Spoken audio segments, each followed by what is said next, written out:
Universe, thank you universe, thank you universe. I'm ప్రతి ఒక్కరి జీవితంలో ధనవంతులు కావాలనుకుందండి. మరియు కొంచెం ఎంతో కొంత రిచ్ లైఫ్ ఉండాలని కంపల్సరీ ఉంటుంది. మనం కావాలి దానికోసం ప్రతి పని చేస్తామండి. మన ఫ్యామిలీ కోసం అండి. నిజం మనం సర్టైన్ చూసామండి. మేము కూడా చిన్నప్పుడు ఎక్కువగా ఉన్నప్పుడు ముసలిలా తిట్టేది. ఎందుకంటే ఇలా కచ్చాత కాదు, ఇది కాదు, నాలెడ్జ్ లేదు, అది అంటాం. మనం ఆ ఏజ్కి వచ్చేసరికి అప్పుడు అర్థమైంది పెద్దలు ఎంత గొప్పవారు అనేది. నాలెడ్జ్ మనకు లేదు.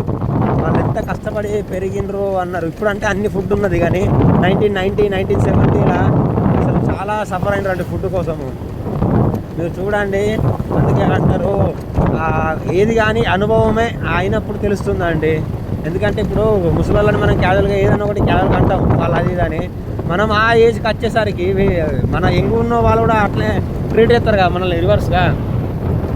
అందుకే మేము కూడా కొన్ని ఇన్సిడెంట్ మాకు కూడా జరిగినాయి. చిన్నప్పుడు మేము ఉన్నప్పుడు పరిస్థితులు వేరు, వేరే తిండిలు వేరు, ఇప్పుడున్న పరిస్థితులు వేరే అండి. ఇప్పుడు అర్థమైంది పేరెంట్స్ మమ్మల్ని ఎంత సంతోషంగా పెంచారండి. వాళ్ళు కష్టపడ్డారు, మనల్ని పెంచారండి. ఈవెన్ ఏ పేరెంట్స్ కూడా అంతే అండి. వాళ్ళు ఎంతో కొంత బాగా కష్టపడతారండి. కష్టపడి మనల్ని చదివించి ఉద్యోగస్తులు చేయాలంటారు. వాళ్ళు బాగుంటే సరిపోతానంటారు అండి. అది వాళ్ళ గొప్పతనం. ఈవెన్ మనకు పిల్లలైనా కూడా మనం అదే మెంటాలిటీకి వస్తాం. పిల్లలు బాగుండాలి, చదువుకోవాలి, పెళ్లి చేసుకోవాలి, మనవలతో ఆడుకోవాలి, చనిపోవాలి. ఇది రొటీన్ లైఫ్ అండి. కానీ ఇలా ఆటంకాలు ఎన్నో ఉంటాయండి.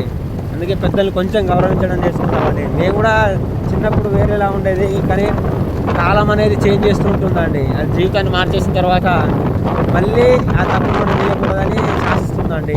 Thank you universe, thank you universe, thank you universe. I'm billionaire.